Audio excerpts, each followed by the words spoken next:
you know, now we need another truck and what have you. The whole thing just becomes a money pit to the taxpayers before you even build them houses. So I'm against it before you even get started with the arsenic or what have you. So Excuse me, that's all. Mr. Mayor. Thank you. Just clarification, what Chris said earlier is that there's a homeowners association. That property is theirs. That's not a township road at this point. Could it be down the road? Who knows? Well, he said But at the beginning that gets all factored in to reviewing the plan. right. And may very well be that what they're dealing with in terms of the contamination, that may shut it down. The state may shut it down from the road standpoint. There are a lot of hurdles that have to be going over that haven't even been looked at this point in time. So we very much want your input and what your views are and continue to be involved. But understand this is a process that's going to take a long time. I know Chris would, WB probably like to do it tomorrow, but they know realistically that's not going to happen. Yes, sir. My name's Mike Weber, 2050 Cathill Road. My property unfortunately is directly adjacent to what's on the screen. Can you just point to which one is is it this one here? Yeah, that's gonna be me. Okay. So, it's not gonna be anything personal, but I'm not gonna be your favorite person on the planet until this goes completely away. The single access point, and I know I'm gonna be way over 3 minutes, I'll try and talk fast, is within feet of the bottom of my property, which, based on the amount of water that accumulates there, I think is the center of the earth. Because the water runs down from the entire township and collects right there. And the roadway is already pockmarked, and there are cones that are halfway into potholes. Now we're gonna put, like Tony says, conservatively 200 to 300 people that are all coming out at the one point because Chris can't get Drager to give him a roadway and an easement. So he hasn't come right out and said it, but I'm sure he's already lost a battle because they may or may not want to build in their yard, but they're not gonna let him put an access point for all these houses there. So they all have to come out at my yard, and whatever way they're gonna go, it's either up past my house or down towards Tony's place. They're all coming there every day. So if we conservatively say 75% of them work normal 9 to 5 jobs, now we've got a couple hundred cars that are sitting there at my yard preventing me from going to work, potentially hitting my kid or my dogs or anybody else that's there. And they're not gonna patiently wait all day, every day, if they're 72nd in line to get out. So the plan is bad. He's asking for waivers or variances on over half of the buildings that he's building there, whether it be driveways or yards or whatever it is. He's asking for special breaks on over half of the property. And I think if you guys do that for him, and nothing personal to him or his development company, but then when the next guy comes in and says, well, Chris got the waiver for driveways, or Chris got an easement that the roadway doesn't have to be as wide as it's supposed to be. And he can talk about, you know, people's guests are gonna be the ones that park there. You drive down nobody parks where they're supposed to. Somebody has a Christmas party, now you've got 7 inches of roadway to try and drive through there. And if you live in the neighborhood, now automatically you hate your neighbors because everybody's driveway's full, nobody can get through.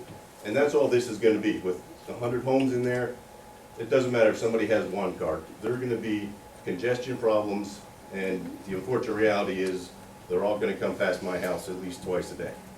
And Cathill Road already isn't designed for the amount of volume that it takes.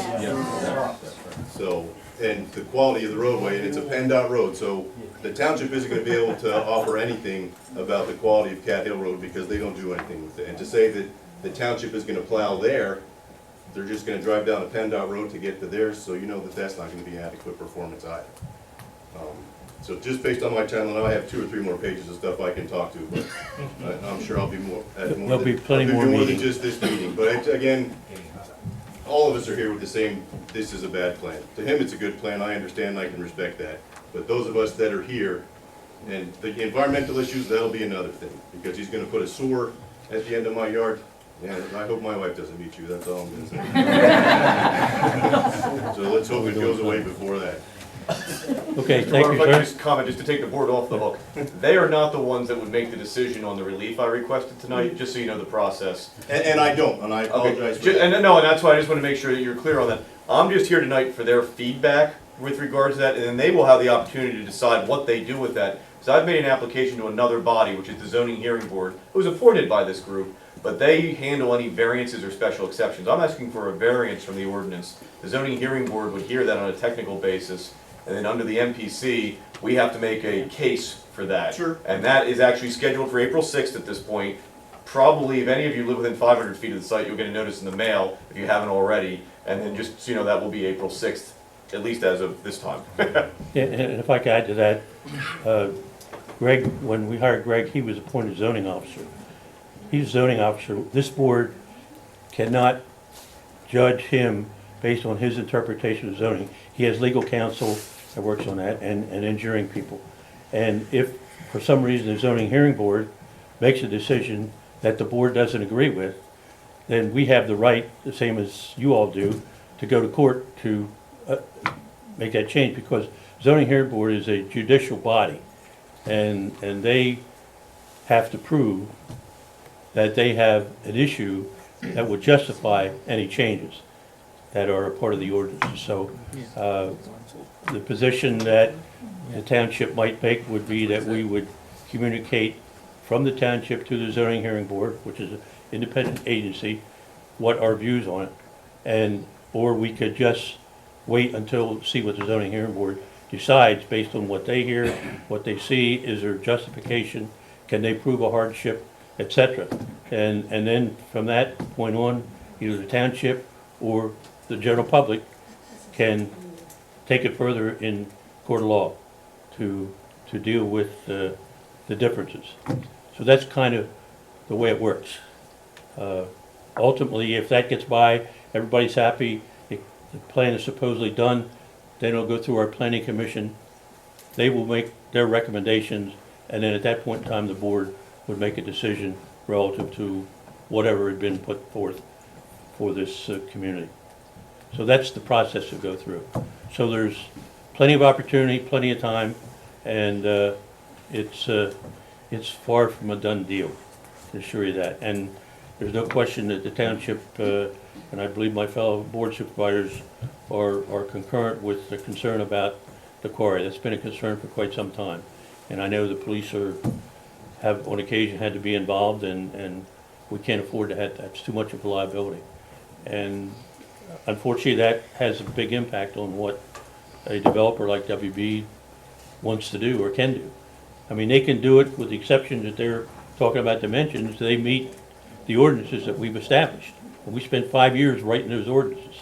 And so we have a pretty good handle what's in there and why it's there and the good reasons. As Jay mentioned, this has been an issue of driveways. It seems like a small thing, but it's a big issue when it's all said and done. So we do stay on top of it. And your being here helps push that whichever direction it's going to go. So anybody else would like to comment? Can I have like a little tangent that I can go on? Make it quick. Mike Weber from Cathill Road. I'm selfish for my own reasons as to why I don't want this to happen. But from a community perspective and as a human, with the quarry, and it's a question, it's not gonna be a question of if somebody falls in there and gets killed. It's gonna be a question of when. And I don't mean to just be, the demon with that.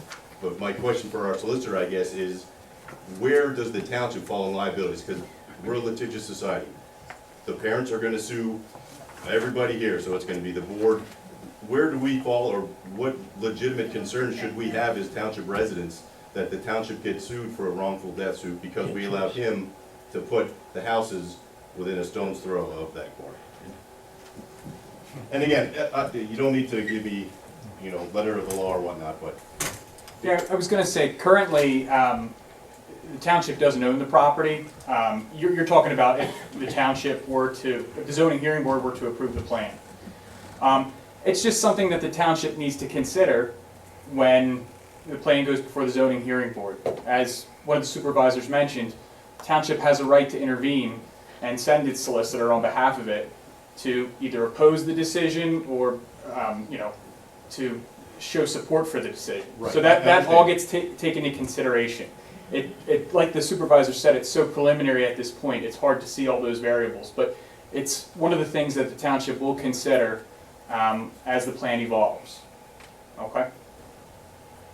And your input is valued because that adds more dimension to what we might normally be looking at, so.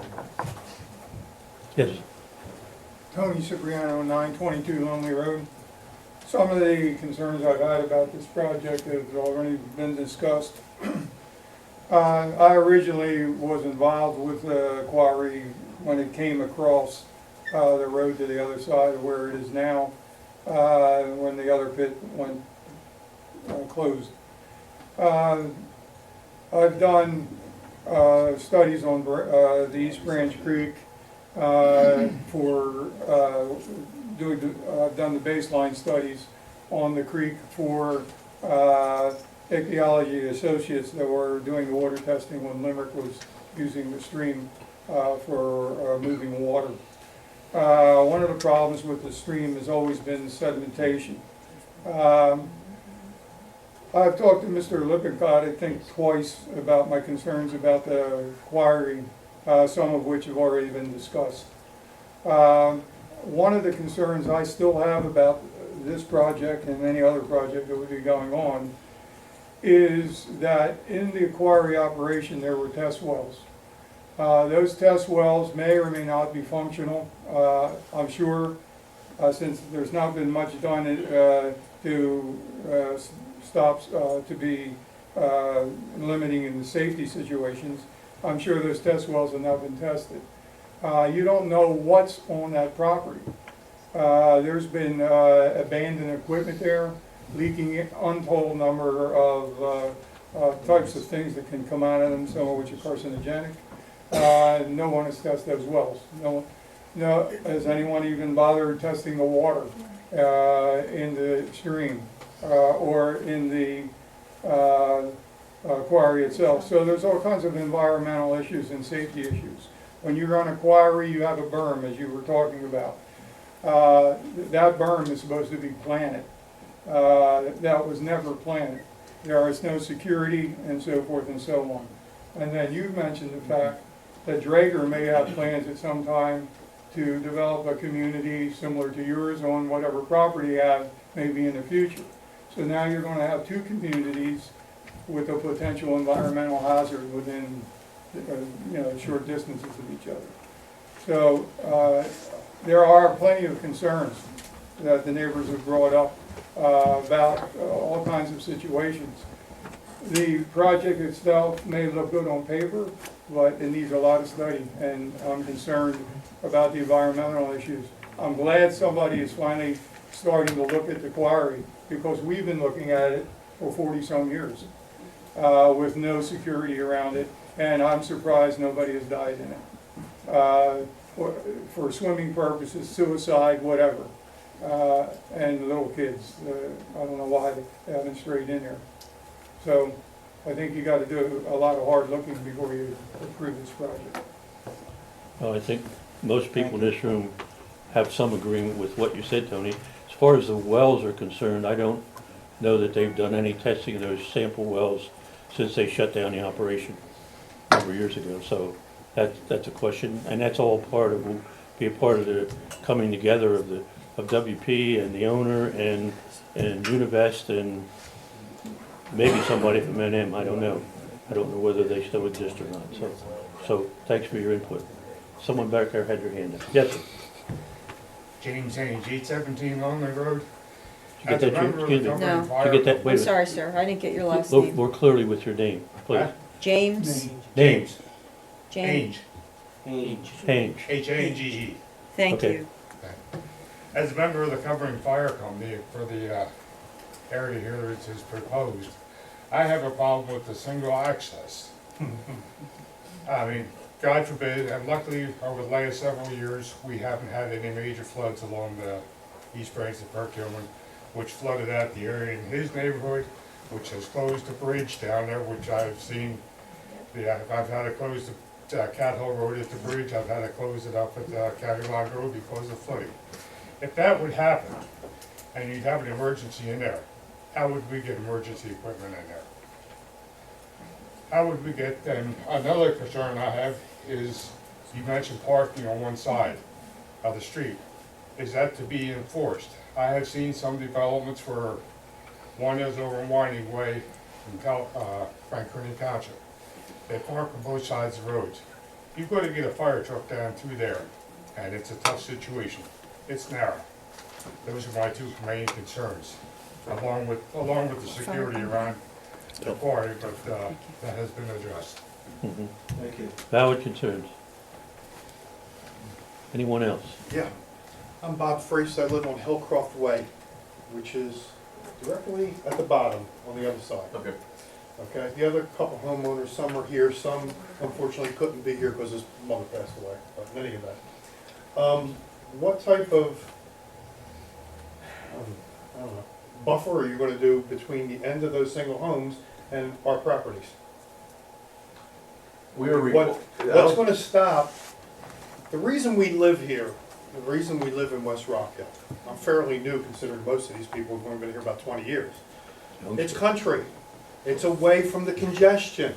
That's why we moved here. We have animals. We have deer, foxes, pheasants, you name it. It's beautiful sitting out back, sitting there and watching the animals during the day. Having a cup of coffee, enjoying yourself, reading the paper. You're gonna have an influx now of even more people, more noise, more kids running around, and they will be on their little motor scooters and their ATVs, and they will go all over the place.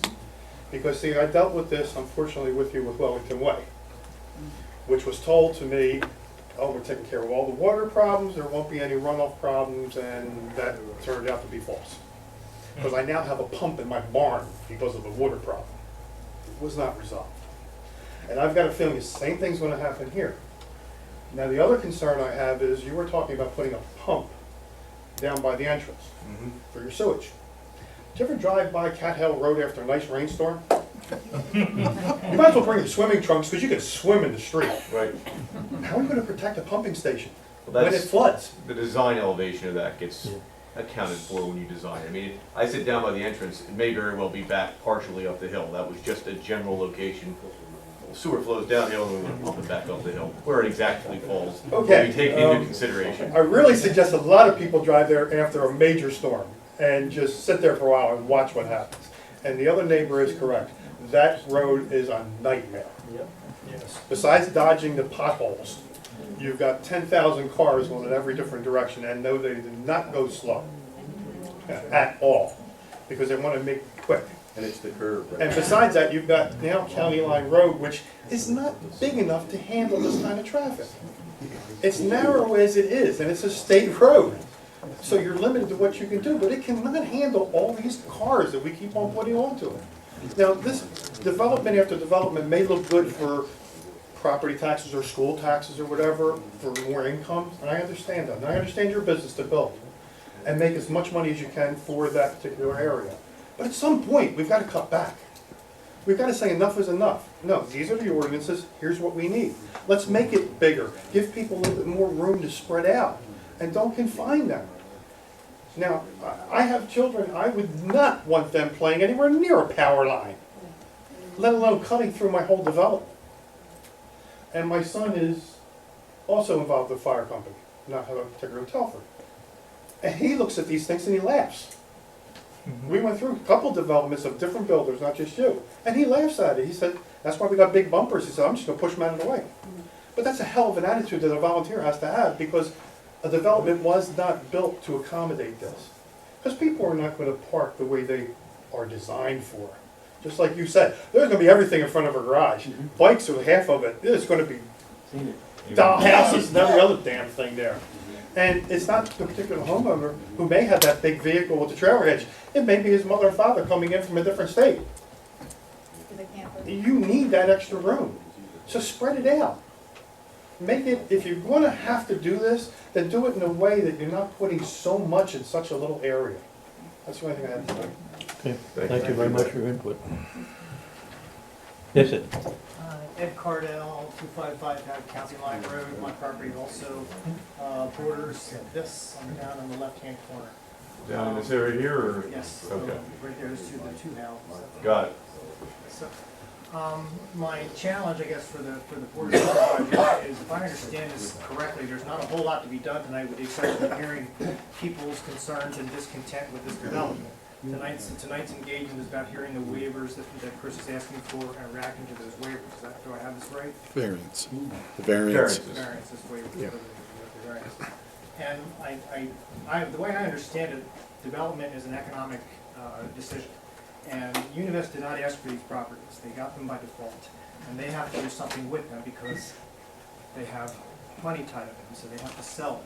So they have to sell them to someone who's gonna be able to make good use of the property in some capacity and give them the dollar that they need to build the property.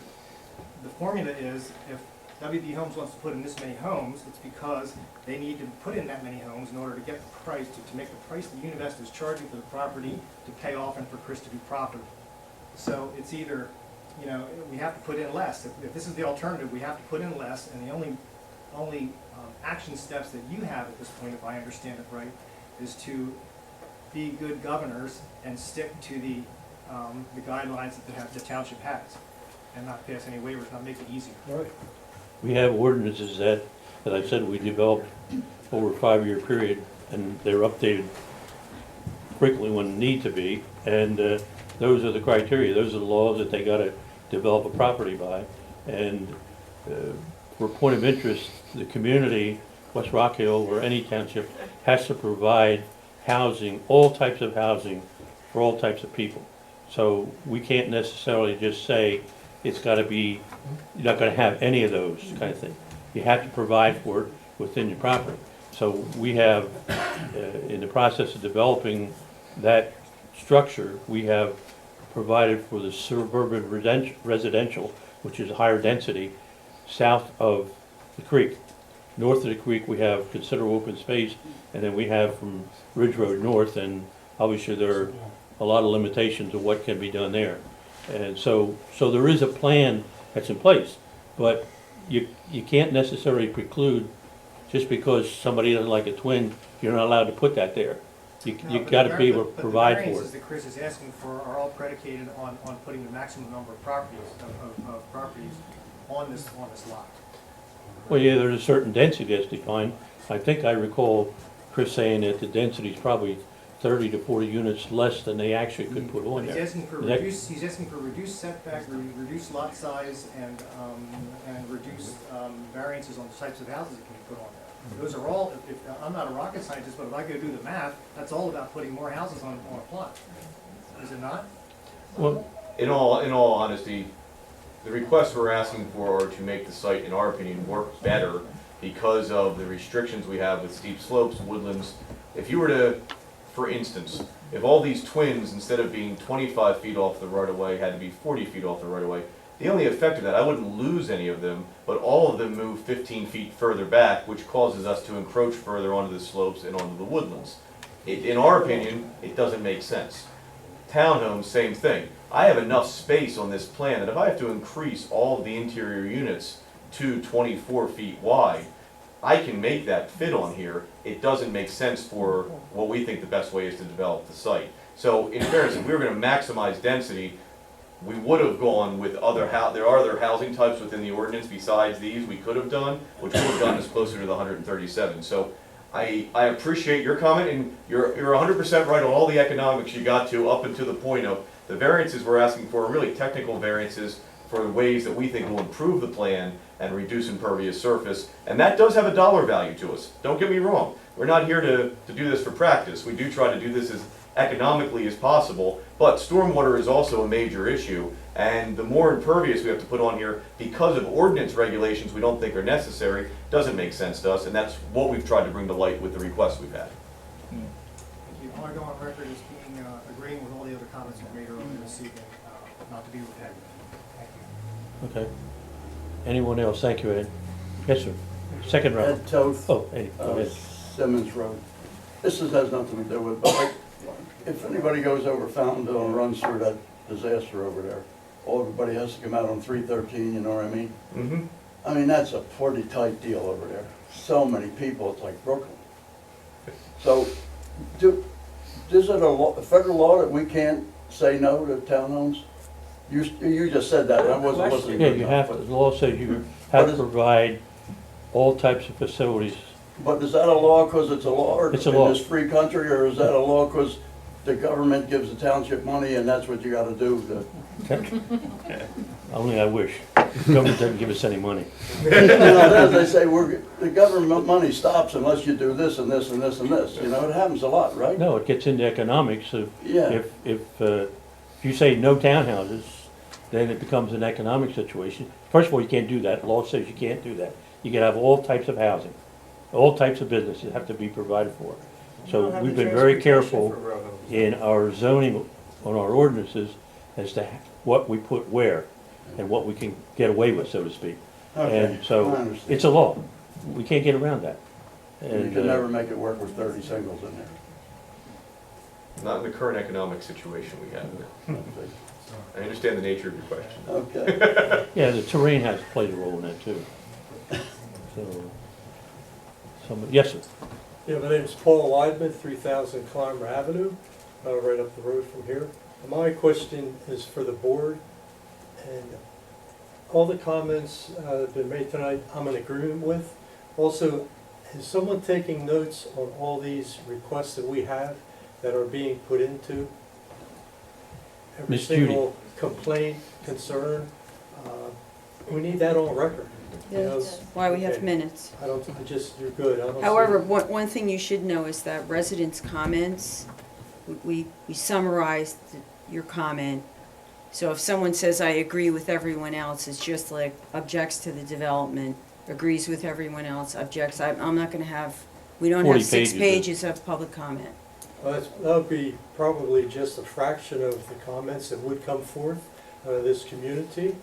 And as, you know, listening to everybody and my concerns for everything that was brought forth is very extreme. I learned a lot tonight. I didn't, Mr.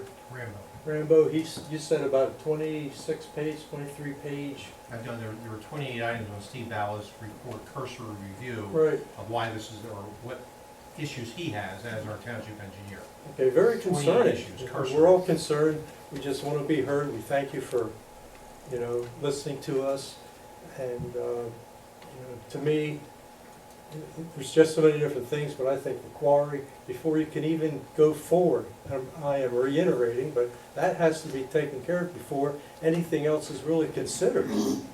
So, anyway, thank you, and that's my take on it. Thanks for Yeah, your thank you very comments. much, and many people share your thoughts from what we've heard tonight, and we welcome those, and Judy, as best she can, not getting it word for word, but she gets the general gist of the conversation, and so she records that, and that'll become a part of the minutes and part of our minute book for into eternity. So we look for the input, and we appreciate it. Thank you. And we will consider this, our final decision will be, my guess, several years down the road, if it gets that far. Because there are many, many things. Stormwater, for example, could very easily consume a year, just dealing with that. And if needs, Steve could comment. I mean, those elements, the roadway, what the state will do or want to do or require to be done if this were to go forward. That could take a year. So it just builds and builds and builds. Yes, sir. This is for, so I can speak in a plain language to you. Excuse me, can you guys, speak but, up a little bit so everybody? I'm gonna talk to bottom line. How much each unit from the cheapest to the most expensive? What, for the, what we'd price them at? If we were to open this project today, the townhomes would sell, we'd probably start those at $279 to $289, each of the townhomes. The twins would be somewhere in the $315 to $325 range per twin. The single-family homes would probably start in the $425 range. I think you're elevating that a little bit, but I'll give you the benefit of the doubt, because I've seen projects going one way and the prices goes another way. My wife is a realtor, so she's seen plenty of houses, and I've seen plenty of houses in different townships and different areas. And I think, and I'm talking to everybody, we're gonna see our homes, the value, or the value of the bottom line is gonna drop. Because not only we're gonna have no longer a rural area, we're gonna have an urban area next to us. we're gonna have 200 cars coming in and out, runoff water coming from this place, a lot of pollutants coming out of there into our river, and bet you a bunch of our guys go fishing in that river, okay? And I don't think this is right. And not only that, I know we talk about the quarry, but I have a 16-year-old who was 8 years old when I moved in here. And one of the things that I told him is you don't cross that road, because I don't want you near that quarry. And I see this happening, I'll be damned if a kid dies. And I'm a doctor and I save lives for a living, okay? Even though I'm a dentist, I was a corpsman for the Navy for 10 years, and I saved more lives than I can care to say. I will be damned if a kid 10-year-old, I have to fish him out of the water, okay? This is not happening, not in my community.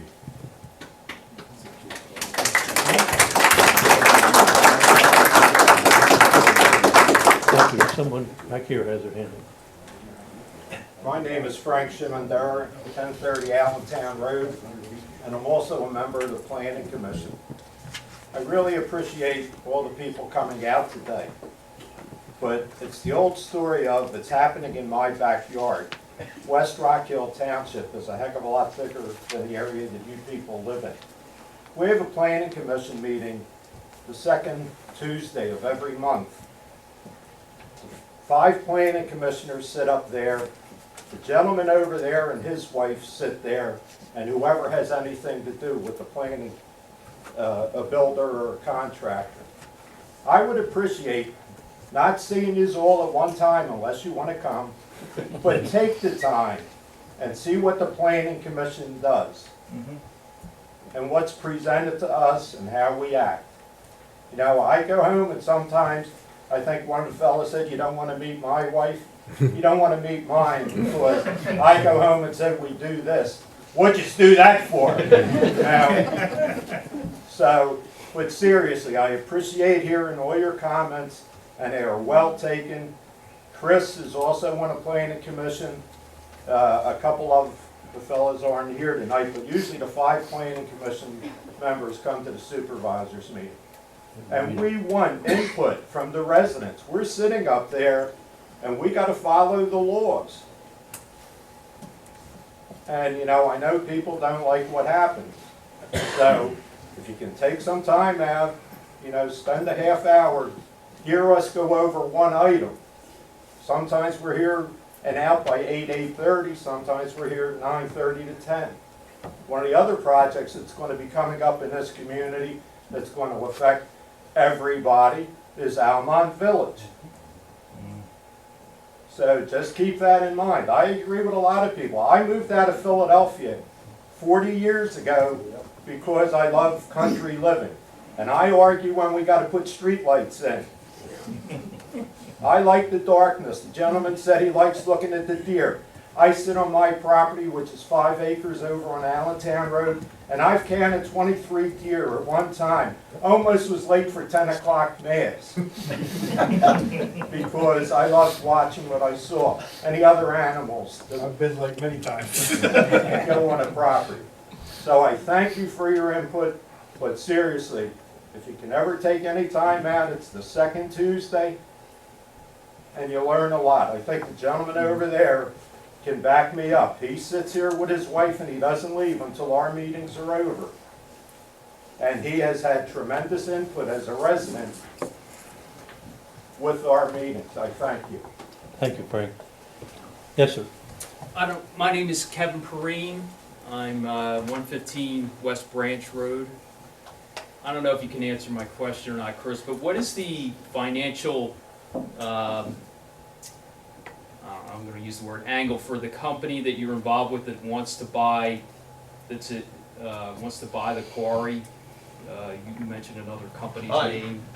That I don't. Because I don't understand why. I mean, I understand why that piece of property is valuable, but why would they want? Yeah, why would they want to buy that? As it seems like it's. The best I can explain is Univest would only sell the ground as to one entity. They wouldn't just, I mean, let's see, the only developable ground of their holding is the piece that we're looking at right now. That's the only one that has value to it from a development standpoint. Then there's other pieces, some would say have cost to them. So it had to come as one. So that other company would buy the whole entity and then We they just would buy sell, ours, they exactly. would sell that. And what he portion wants to do with it, still not clear to me, but I think that I've heard tonight that I'm gonna need to do a little homework to try to bring some other parties to the table if this is gonna move forward, so we can get some answers on that. And we've had some brief conversations with Univest, Union Bank, and their position is they weren't gonna subdivide it, because that's an issue, going through the subdivision aspect of that, because it's all one piece of property, and they're looking to sell the whole thing. Why the person or company decided to buy the whole thing and now potentially sell this to WB if they decide to go forward, I don't know. We'll have to find that out.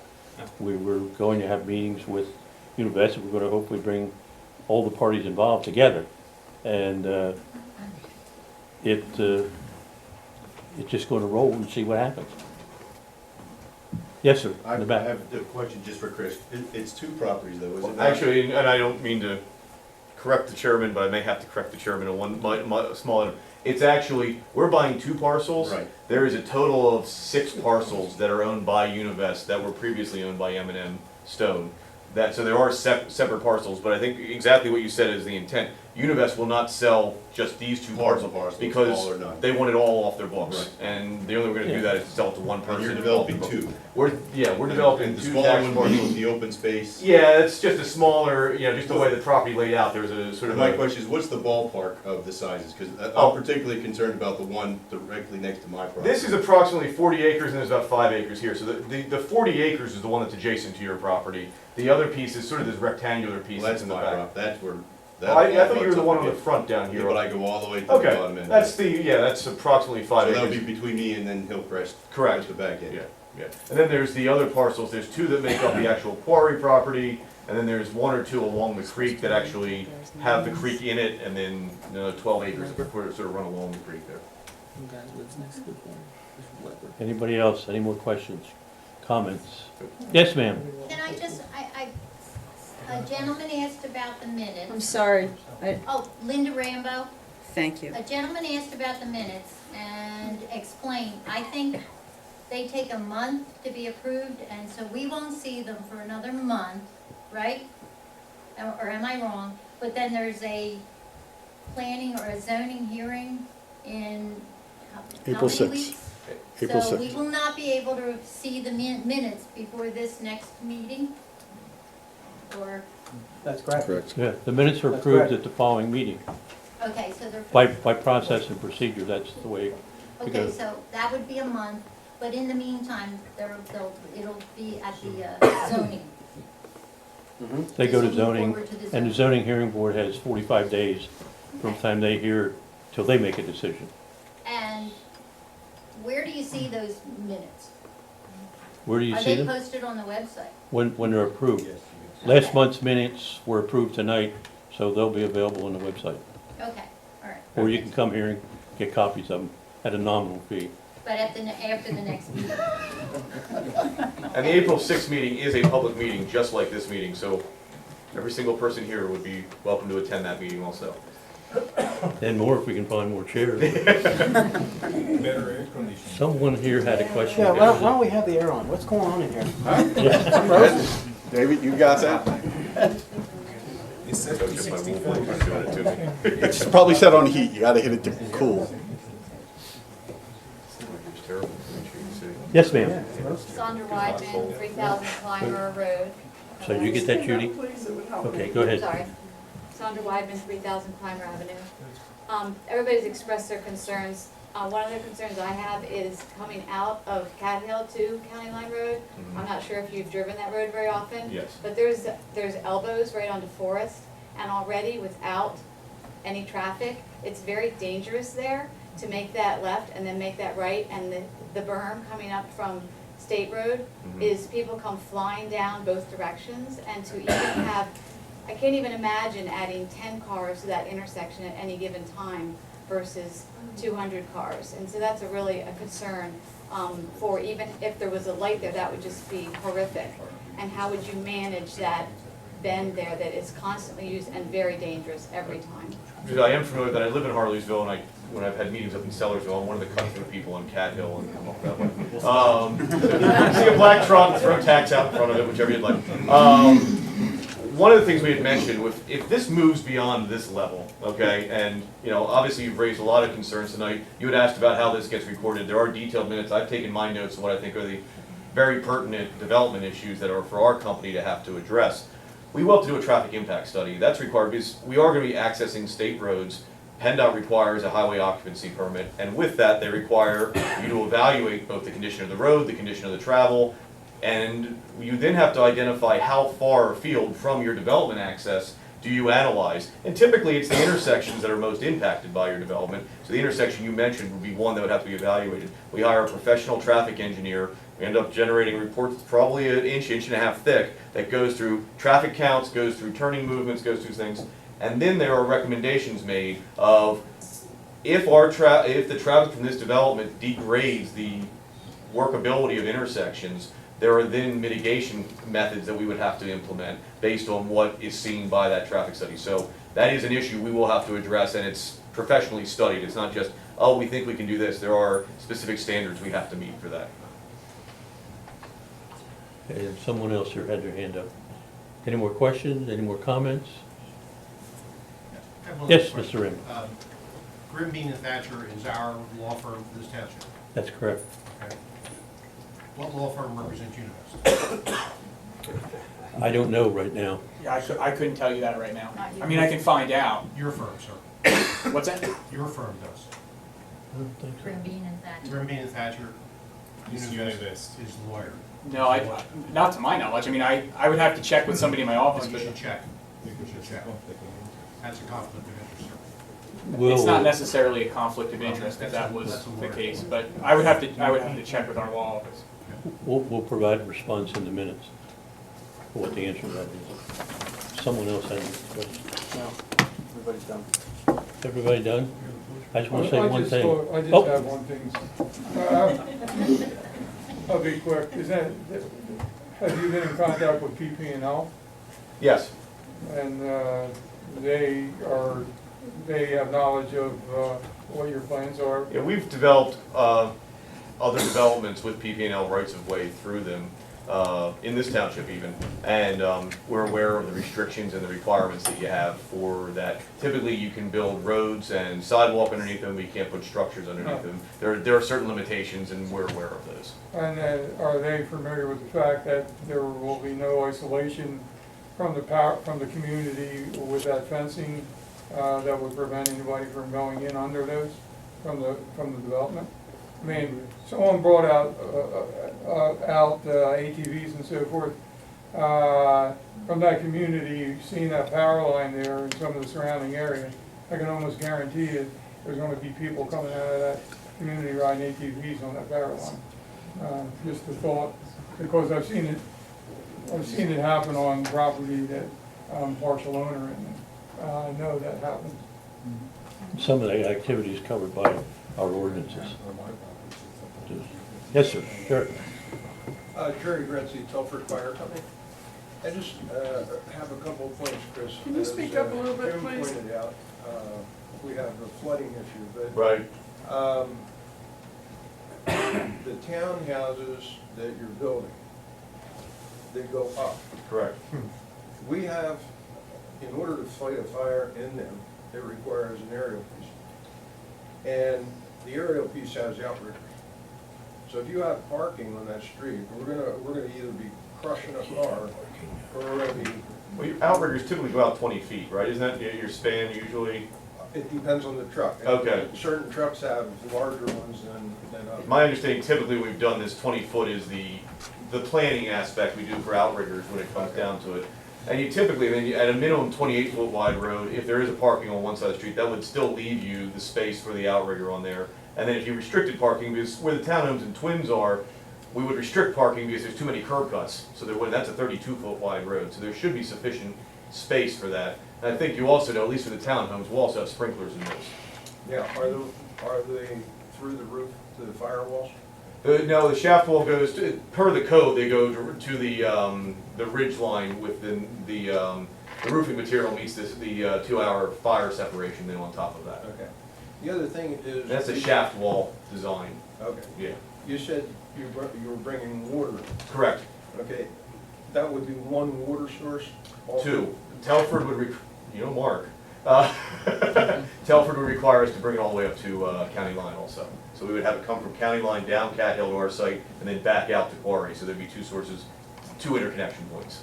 Well, we could only get in one intersection, or we could only come in one. Well, as we said, we would be putting an emergency access in along the quarry road, from quarry road down, basically over top of the utility line. So that would be for emergency vehicles to get in there, but that would be the other point of access. Primarily, the reason for that is normally you want to have two sources of water to have a house fire, because if you are hooked onto a hydrant and that truck breaks down, you're going to have another water source to go to. So they're just a. And for that number of units, Mark, Fournier, who we're talking about from Telford Borough, if they have to do maintenance on one line or the other, they have to be able to do repetitive service for that. Okay. Thank you. Any more questions? Okay, if not, Just saw the chief standing here, and Jerry, you were mentioning about the outriders and cars parking on one side. Is it gonna be the police responsibility to ticket people that park on both sides of the road? Do we get that obligation too? Not on a private street, typically it's the homeowners association enforcement on that. Oh, so they're gonna have their own law enforcement? Not law enforcement, it's their association that manages it through their documents. Interesting. Thank you. it can happen. I know. Okay.